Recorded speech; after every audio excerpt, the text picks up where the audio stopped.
आइए शुरू करते हैं। क्लास 7 है। वर्ग क्या है? वर्ग 7 है और पाठ संख्या 1, विषय भूगोल। आज का पहला टॉपिक है पर्यावरण। क्या जानना है? पर्यावरण। पर्यावरण को अंग्रेजी में इन्वायरमेंट कहते हैं। क्या कहते हैं?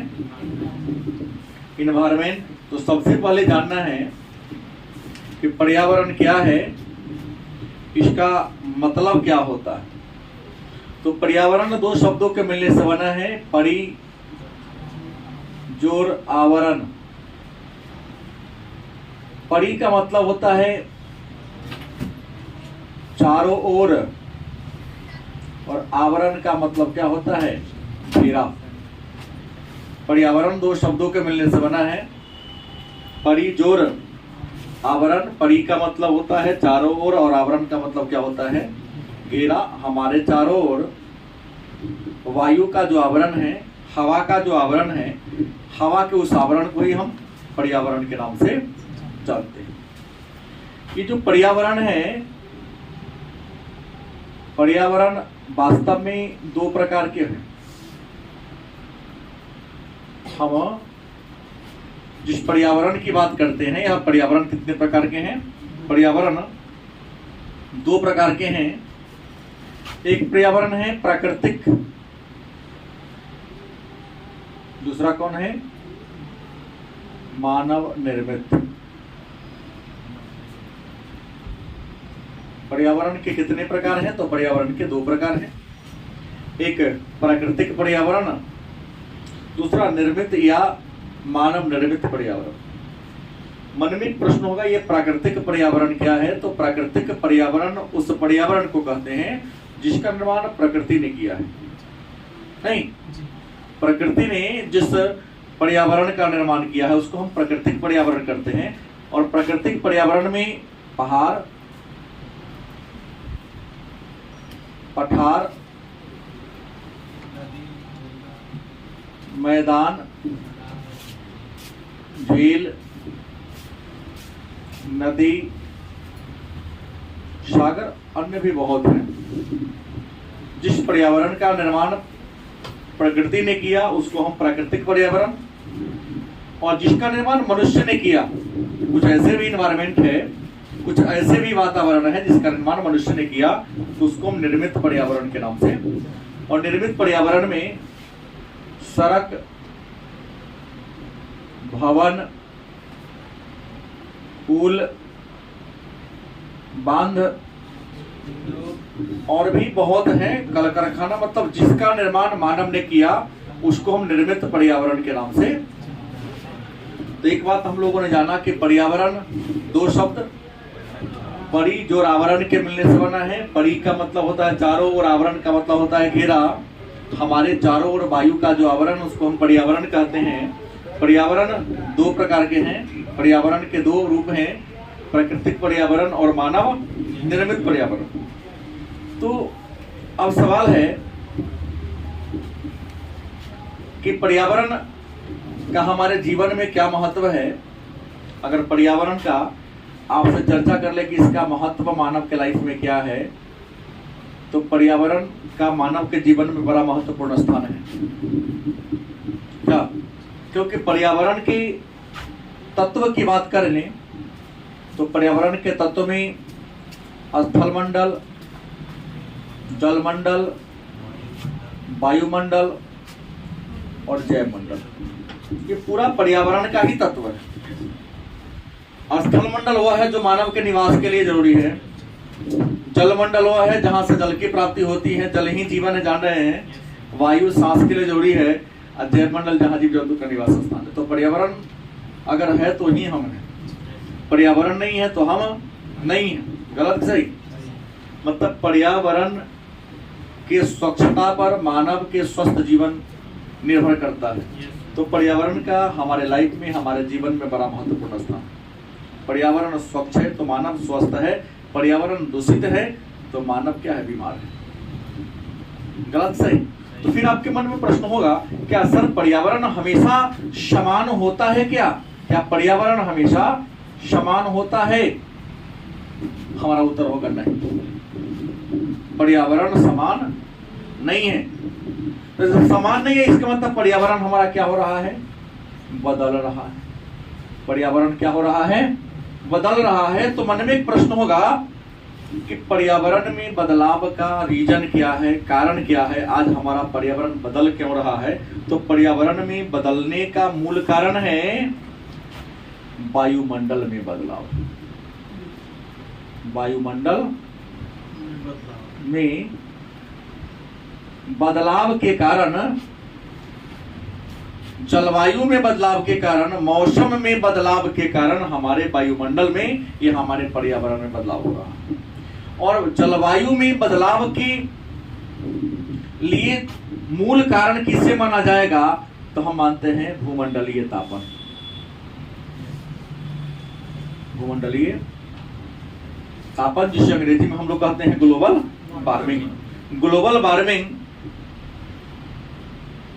पर्यावरण में बदलाव का मूल कारण। देख रहे हैं आज मानव निर्मित जो पर्यावरण है दिन प्रतिदिन बढ़ता जा रहा है।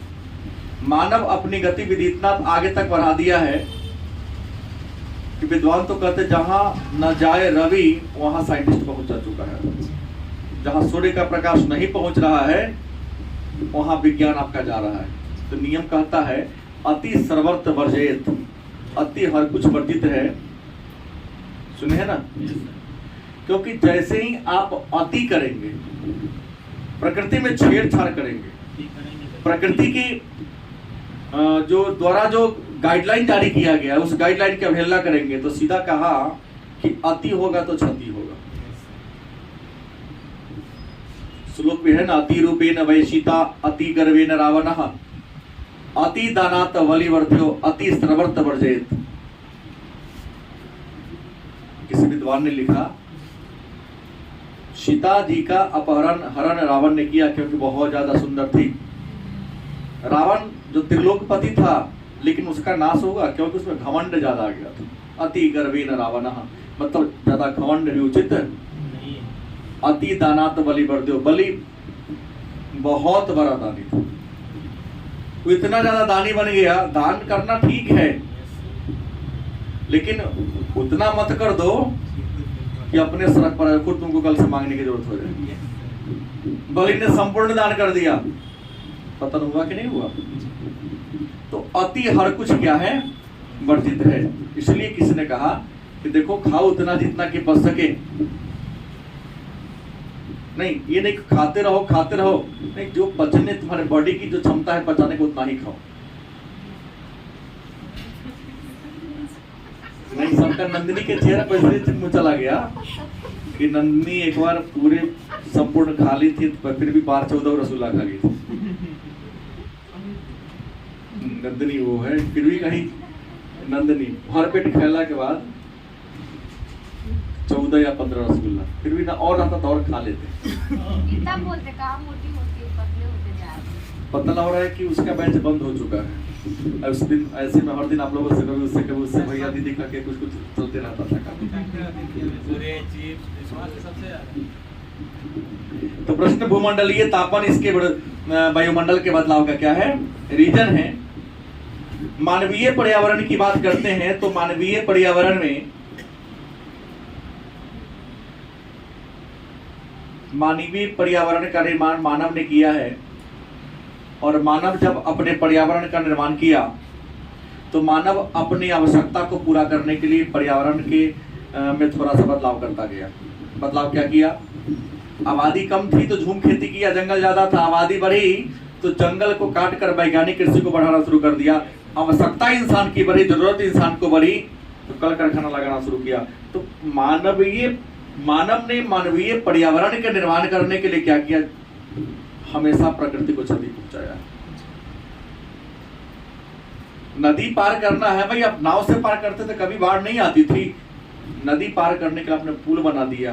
कहावत है किसी के धारा को रोकेंगे तो आपको भी रोकेगा जाने। गलती की सही? पानी बना, नदी में पुल बना रहे हैं तो कहीं जहां तहां पाया लगा रहे हैं ना। पहले नदी की धारा पेटी चौड़ी थी, जहां जहां पुल आपने बना दिया उसके पेटी की चौड़ाई क्या हो गई? घट गई। चौड़ाई घटेगी तो जल का वेग क्या होगा? बढ़ेगा। जल का वेग बढ़ेगा तो बर्दाश्त करने के लागत रुक गया तो पुल के दहले ले चल जाएगा। जैसे आपके मार्ग में कोई रुकावट पैदा करता है तो आप उसको हटाने का प्रयास करते हैं, और तो प्रकृति है, और प्रकृति के मार्ग में आप विघ्न डालेंगे तो प्रकृति आपको बकस देगी, छोड़ देगी, कभी नहीं छोड़ेगी। तो मानव ने अपने सुख सुविधा के लिए पर्यावरण में बदलाव करना शुरू कर दिया। घर बनाने के लिए जंगल को काटा, सड़क बनाने के लिए जंगल को काटा, कारखाना लगाने के लिए जंगल को काटा, रेल लाइन गुजारने के लिए सड़क को काटा, अस्पताल बनाने के लिए जंगल को काटा, अपने क्या बोलते हैं पर्वतों पर मतलब मनोरंजन करने के लिए शहर बसाया, तो वहां पहाड़ पर जंगल को काटा। पहाड़ की बनावट में, संरचना में क्या कर दिया? परिवर्तन कर दिया। तो मानव का स्वार्थ ही भूमंडलीय तापन और पर्यावरण में बदलाव के लिए जिम्मेवार है। अब कहावत है कि भाई पर्यावरण ठीक ठाक कैसे रहेगा? तो सीधा पर्यावरण को यदि आपको ठीक रखना है तो हमें तालमेल बैठा के चलना पड़ेगा। जल्दी से, जैसे इंसान को जीने के लिए प्राणवायु चाहिए, और प्राणवायु कहते हैं ऑक्सीजन को, और ऑक्सीजन हमें कौन देती है? पेड़ देती है, पेड़ पौधा देती है। अब पेड़ पौधा को जीने के लिए CO2 चाहिए नहीं, तो हम CO2 दे रहे हैं ज्यादा। आज जो हमको OT बना के दे रहा है पेड़, हम पेड़ को लगा कम रहे हैं। मानव को अपने जीवन में 16 पेड़ पौधा नहीं गए, आप सर सैकड़ों फूल का पेड़ लगा लिए, वो गिनती में नहीं आती। आपको अपने पूरे लाइफ में जितना ऑक्सीजन की जरूरत होती है उतना ऑक्सीजन 16 पेड़, 16 वृक्ष प्रदान करता है। गलती की सही? पहले के समय में हमारे दरवाजे पर हमारे पूर्वज लोग नीम का पेड़, अगल बगल गांव में तरह को पीपल का पेड़ हुआ करता था, उड़हल का पेड़ हुआ करता था। आज शौक बढ़ गया लोगों का, अब कैक्टस लगाता जब पौधे न होता। हाँ, नीम काट दिया, कैक्टस लगा दिया, ये मनी प्लांट लगा रहा है। बोलो पैसा है, कमाएगा नहीं है, तुमको पैसा कहाँ से? मनी प्लांट बैंक में चोरी करके लगा तो रख देगा, सुबह दे के जाएंगे नमनी नहीं होगा। तो जो जितना भिखारी है सबके घर में मनी प्लांट लगा दो, उसको भीख मांगने की जरूरत ही नहीं होगी। ये तो महामूर्खतापूर्ण बात है इस विज्ञान के इस समय में, जहाँ गीता लिखता है कर्मण्येवाधिकारस्ते मा फलेषु कदाचन। कर्म की प्रधानता एक और कहा था, दूसरे को कहा था ना भाग होता, ऐसे होता ही ऐसा होने वाला। तो हमें क्या करना होगा? अधिक से अधिक पेड़ लगाकर प्रकृति में कम से कम हस्तक्षेप करके हम पर्यावरण में बदलाव लाने से रोक सकते हैं। ये हमारा है क्लास 7 के NCERT भूगोल का क्लास 7 का पाठ्य नाम क्या था? पर्यावरण। इसमें ही जाना था पर्यावरण 2 प्रकार के होते हैं। एक छोटा सा और है टॉपिक, देख लेते हैं उसको। पाठ संख्या 2 में आइए, नाम है हमारी पृथ्वी के अंदर, हमारी पृथ्वी के अंदर, मतलब हमारा जो पृथ्वी है, सभी जानते हैं कि हमारी जो पृथ्वी है लगभग गोल है। तो हमारे पृथ्वी के अंदर क्या है? हमारी पृथ्वी के अंदर क्या होता है? धरती के अंदर में क्या है, यही जानना आप लोगों का। तो देखने से तो लग रहा है ऊपर मिट्टी है, पहाड़ पठार सब चीज है, तो अंदर भी ठोस ही होगा। विद्वानों ने प्रारंभ में किसी प्रकार का दिमाग लगाने वगैरह का काम नहीं किया, लेकिन जब भूकंप आई, ज्वालामुखी फटा, तो विद्वानों को सोचने के लिए क्या कर दिया? मजबूर कर दिया।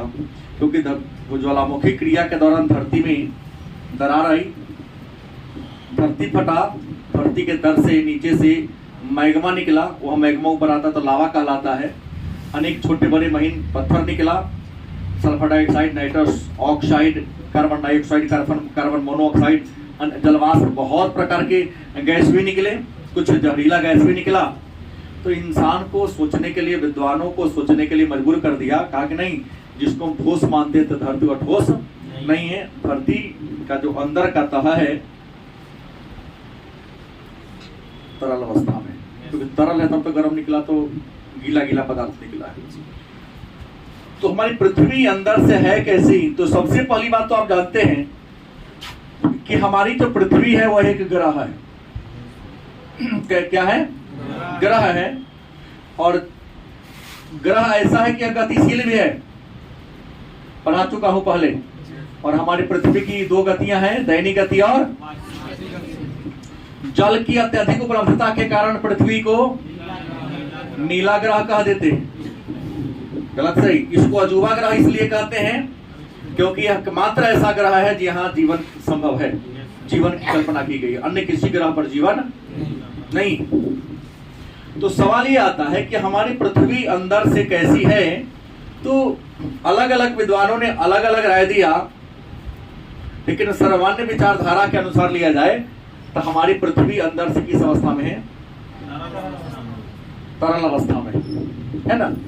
और पृथ्वी के कितने तह हैं, सतह कितने पृथ्वी के हैं? तो किसी ने 4 कहा, किसी ने 2 कहा, किसी ने को ये जो भी कहा, लेकिन सामान्य विचारधारा कहते पृथ्वी के 3 सतह है। इस सतह के बारे में चर्चा स्वेश नामक विद्वान ने किस आधार पर? घनत्व के आधार पर। घनत्व के आधार पर स्वेश नामक विद्वान ने बताया है कि हमारे पृथ्वी के कितने तह हैं?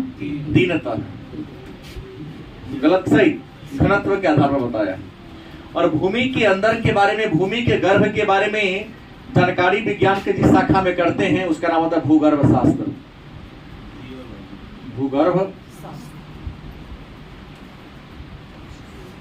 जियोलॉजी आपने क्या पढ़ा? जियोलॉजी नहीं था, जियोलॉजी। अच्छा जियोलॉजी, हाँ ठीक। जियो ने पृथ्वी होता है। तो भूगर्भ शास्त्र विज्ञान की वह शाखा है जिसमें भूमि के गर्भ में क्या है, हमारी भूमि अंदर से कैसा है, इस बारे में हम लोग विस्तार से जानकारी प्राप्त करते हैं। तो विज्ञान कहता है कि भूमि की कितने परत हैं? 3 परत हैं। भूमि के कितने तह हैं? 3 तह हैं। जो सबसे ऊपरी परत जहां इंसान रहता है, सबसे ऊपरी परत भूमि का जहां इंसान रहता है, इस ऊपर वाले हिस्सा को विद्वानों ने नाम दे दिया भू परपट्टी, क्रस्ट। भूमि की सबसे जो ऊपरी परत है, भूमि की जो सबसे ऊपरी पट्टी है उसका नाम क्या है? भू परपट्टी, क्रस्ट कहते हैं। इसमें सबसे ज्यादा पाया जाने वाला तत्व O2 है। भू परपट्टी में सबसे अधिक कौन सा तत्व पाया जाता है? कई बार पूछा गया प्रश्न। नहीं, ऑक्सीजन। और सबसे अधिक मात्रा में पाया जाने वाला अगर धातु की बात करें तो कौन होगा? एल्यूमिनियम।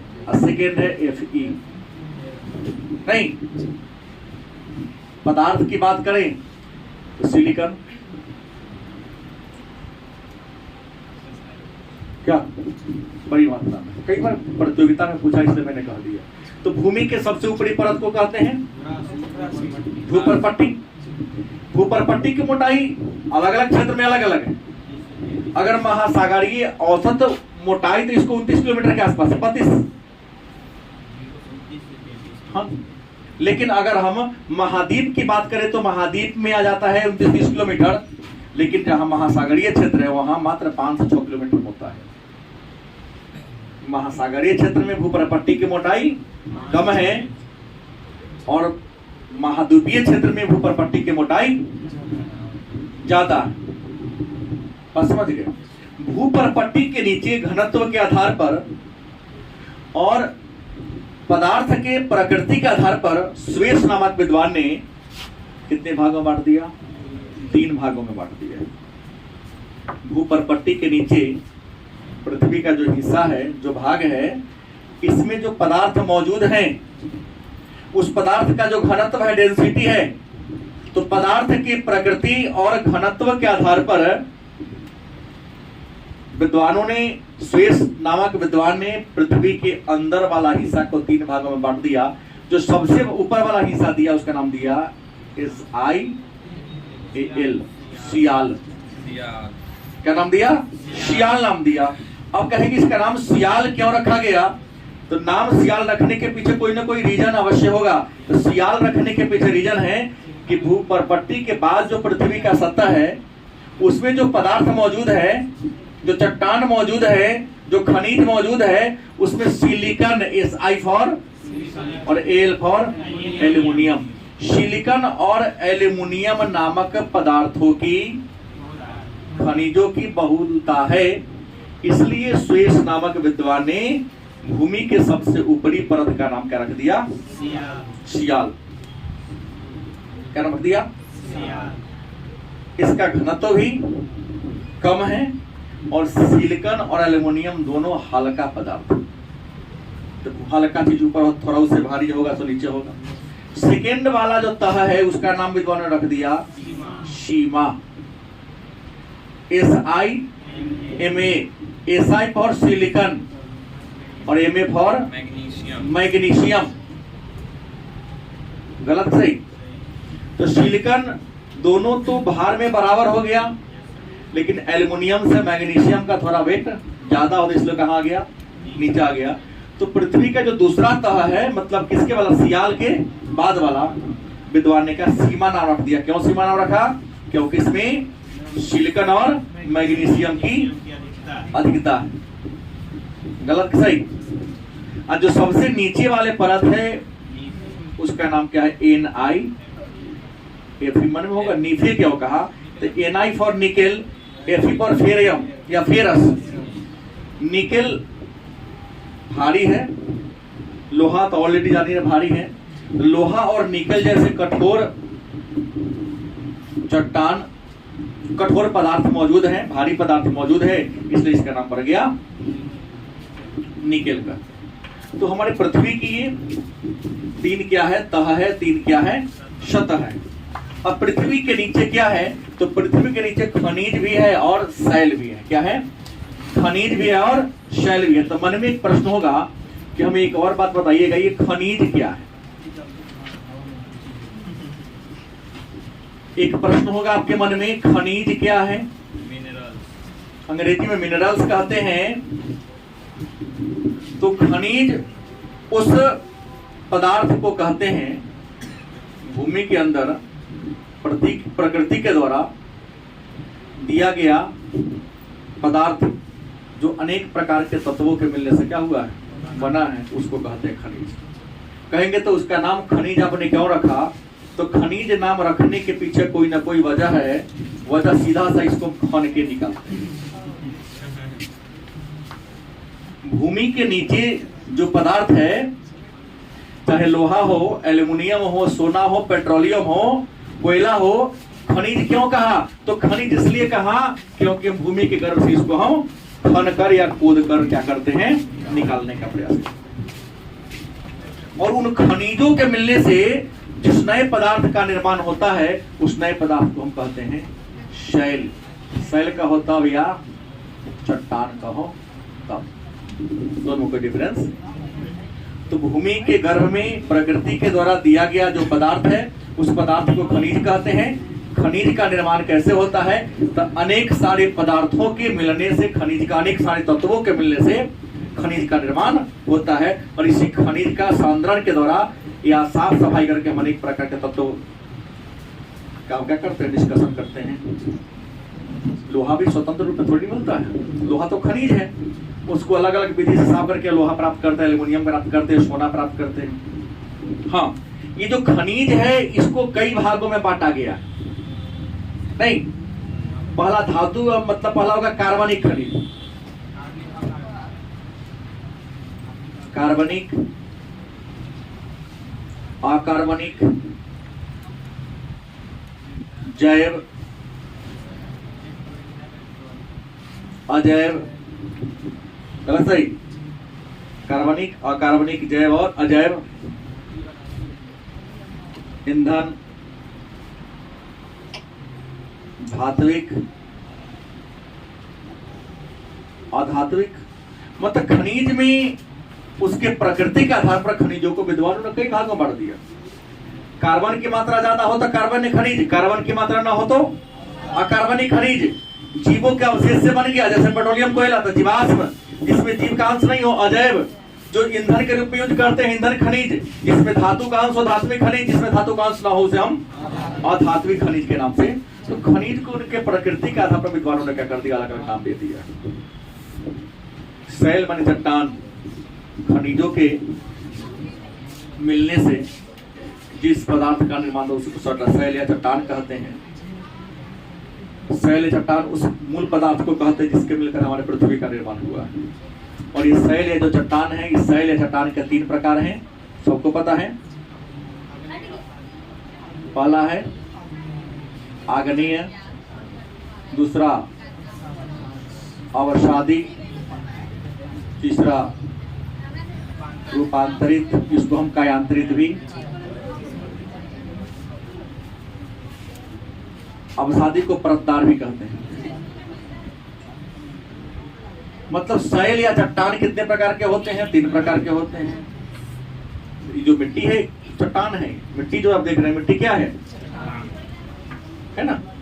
तो ये शैल कहो या चट्टान कहो, अंग्रेजी में रॉक्स कहते हैं। 3 प्रकार के। अग्नि मतलब धरती के अंदर जो मैग्मा है, उस मैग्मा के जम जाने से, गलत सही, जिस चट्टान का निर्माण होता है उसको अग्नि।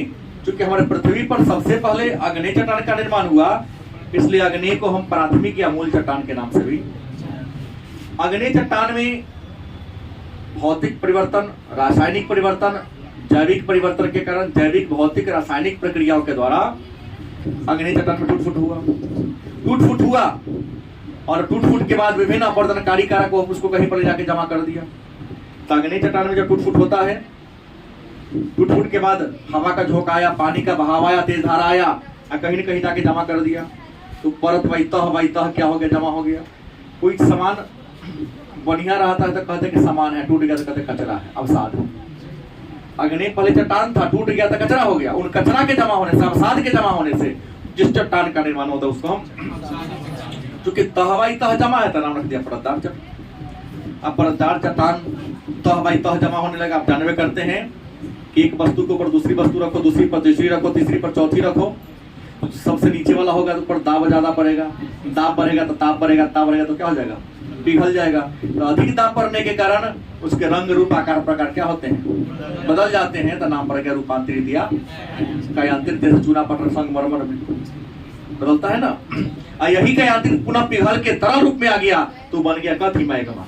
क्या बन गया, मैग्मा। मैग्मा बन गया। और यही मैग्मा पर ठंडा हो गया तो क्या बन गया, अग्नि चट्टान का रूप क्या कर लिया, आरंभ कर लिया। तो ये है चट्टान और उसके शैल। इसके आगे कल्पना।